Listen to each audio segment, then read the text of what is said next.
Deus nos deu talentos, habilidades, inclinações, instintos, preferências, capacidade mental e emocional. Mas qual é o meu papel baseado nos meus dons? Esse é o tema da pergunta que eu vou ler agora. Oi, Pastor John. Meu nome é Sandra. Sou estudante na Universidade de Ohio. Muito obrigada por esse podcast e por responder nossas perguntas. Fui salva há quase 10 anos e amo a Cristo. Nos livros que leio, nas conferências que participo, busco entender o chamado de Deus para a minha vida. Preciso da resposta, mas tenho dificuldades. Talvez vou abrir uma empresa, talvez vou ser mãe e cuidar da casa e da família, talvez missionária. Seria bom saber o que Deus tem para mim, mas nem sei por onde começar, a não ser pela oração. Como posso descobrir o chamado de Deus para a minha vida? Por onde começo? Essa pergunta nunca será ultrapassada, porque as gerações precisam da mesma resposta. Raramente é fácil responder isso assim. Agradeço a você, Sandra, pela oportunidade que tenho de compartilhar grandes verdades bíblicas. Nesse momento me encontro aqui orando, antes de tentar responder esta pergunta, para que Deus possa usar minha resposta para fazer com que centenas de pessoas encontrem seu precioso, glorioso e maravilhoso propósito. Pode ser óbvio para você, mas não para todos. Então, vou distinguir os 3 tipos de chamado. Primeiro tem o tipo de chamado onde Deus fala que estamos mortos no pecado. Este chamado nos retira dessa morte do pecado para uma vida em união com Cristo. Paulo estava falando desse chamado quando disse: porque tanto os judeus pedem sinais, como os gregos buscam sabedoria. Mas nós pregamos a Cristo crucificado, escândalo para os judeus, loucura para os gentios. Mas para os que foram chamados, tanto os judeus como gregos, pregamos a Cristo, poder de Deus e sabedoria de Deus. 1 Coríntios 1, 22. Deus, não permita que eu faça escolhas que farão eu desperdiçar minha vida. Milhões de pessoas escutam o chamado de Deus na pregação do Evangelho. Mas Paulo diz que, entre os milhões, alguns consideram a mensagem como tolice. Alguns como uma pedra de tropeço. Porém, outros têm uma experiência divina, através deste chamado de Deus, que as fazem dizer: o Cristo crucificado é a sabedoria de Deus. O Cristo crucificado é o poder de Deus. Esses recebem a palavra e são salvos.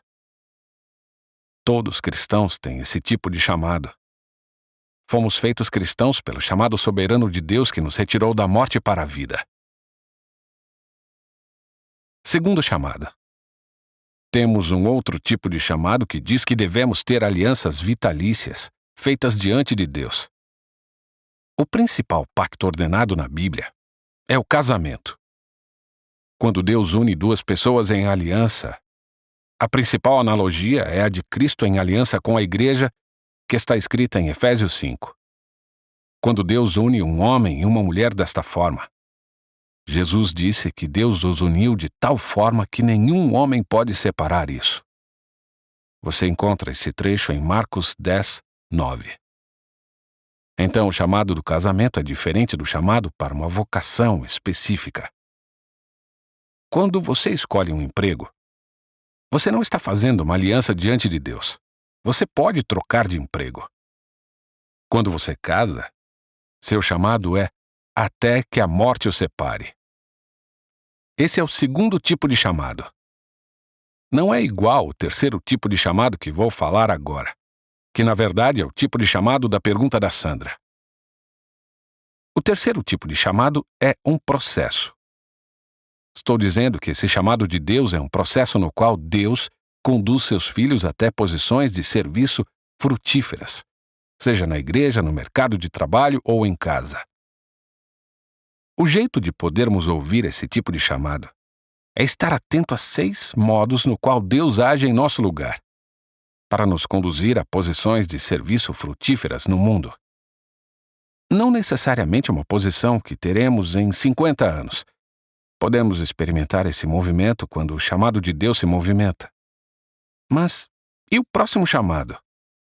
É isto que a Sandra está perguntando. Qual será o próximo chamado que poderá ser para o resto da minha vida ou pode ser apenas por 10 anos? Agora vou compartilhar com vocês 6 modos para que você encontre a vontade de Deus para a sua vida. Vou falar sobre cada um brevemente. Sandra disse: "Eu não sei por onde começar, a não ser pela oração." Bem, a oração é um dos 6. Então aqui, compartilho com vocês mais 5 para você focar e pensar a respeito. O primeiro é: busque o bem. Deus nos deu nas Escrituras uma visão de mundo com Cristo no centro. E isso nos revela que algumas vocações, algumas indústrias ou algumas formas de operar nessas indústrias são boas e outras ruins. Em um mundo onde as escolhas são muitas, os presentes de Deus se tornam uma parte significativa, essencial do chamado de Deus. Quando não está claro o que é certo ou errado, Ele nos mostra que certos caminhos de serviço são mais ou menos úteis no mundo. Nos mostrando isso, Ele trabalha em nós, nos deixando longe de chamados que seriam inúteis, dolorosos e malignos no mundo. Nem toda vocação está aberta para o seguidor de Cristo. E isso é um ponto muito importante de orientação que Deus nos dá. O segundo é: corra em direção à necessidade. Deus, através de sua palavra, nos mostrou o que é necessidade e do que o mundo realmente precisa.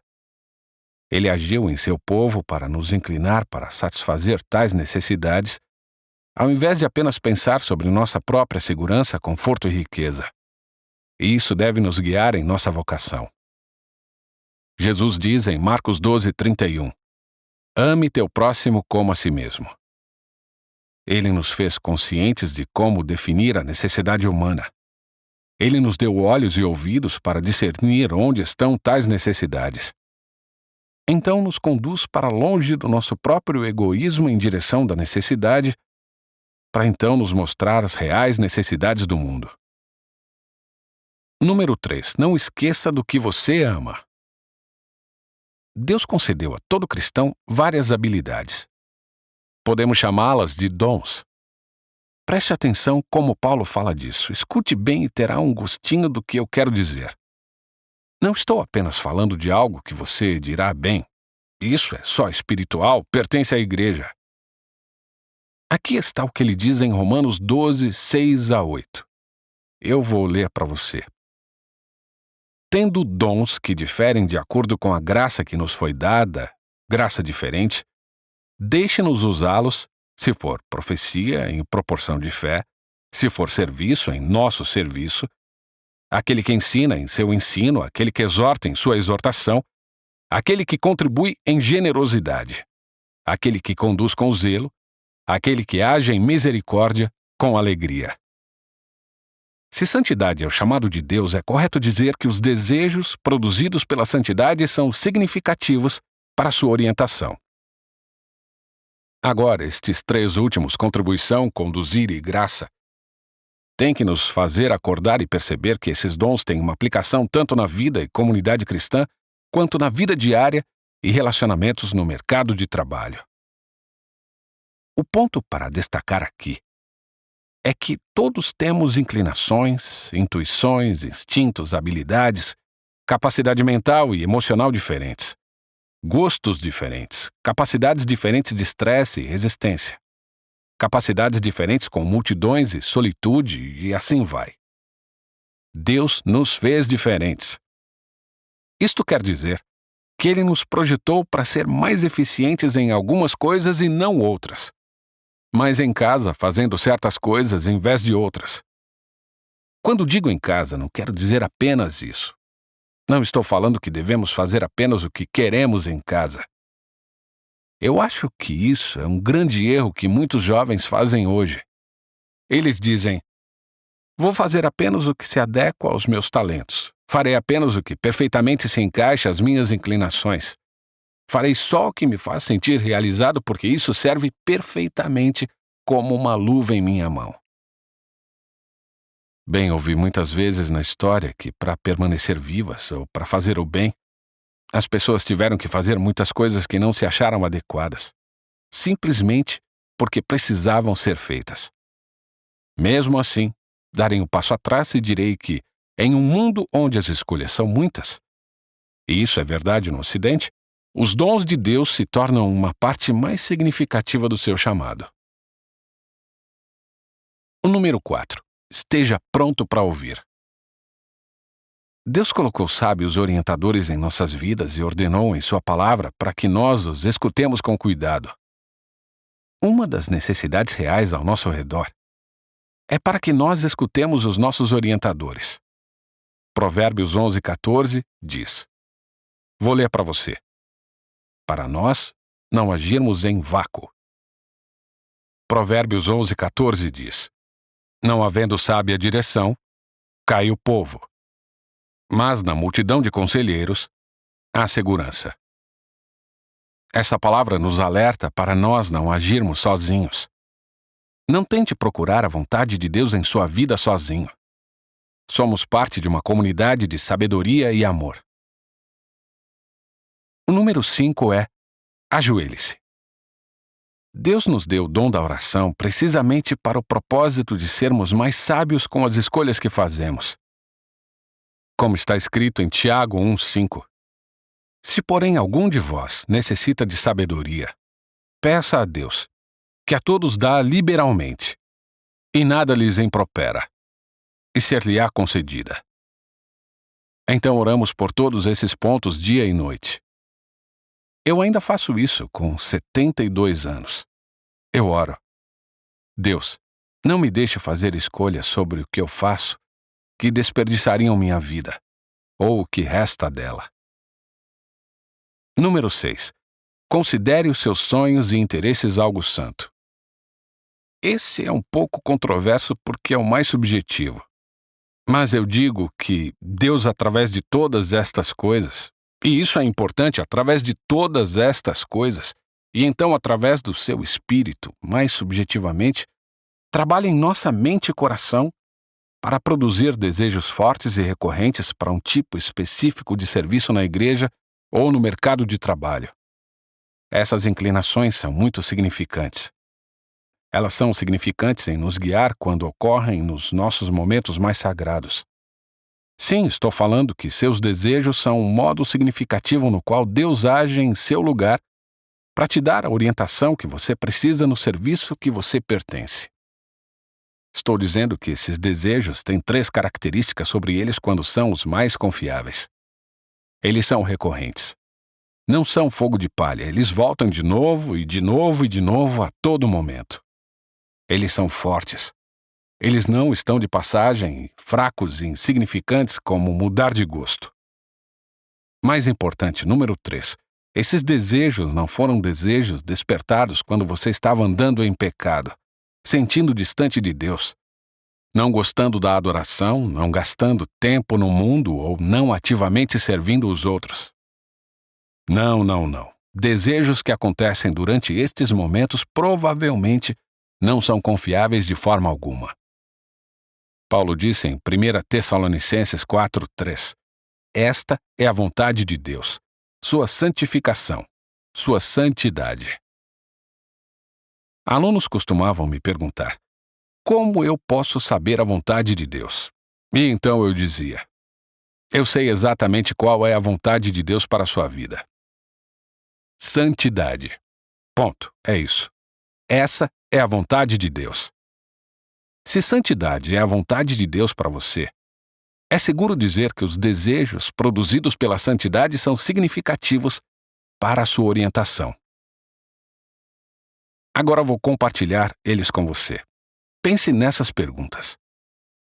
Quais tipos de serviços são bons e benéficos? Quais são as necessidades do mundo, as necessidades reais? O que Deus me deu para ser mais ou menos frutífero? Qual a orientação que recebi de pessoas piedosas? Estou cobrindo tudo isso de orações constantes para a sabedoria? Quais são os meus recorrentes, fortes, incessantes interesses santos? Pense nisso, busque o Senhor, e você vai descobrir qual é a vontade de Deus para a sua vida.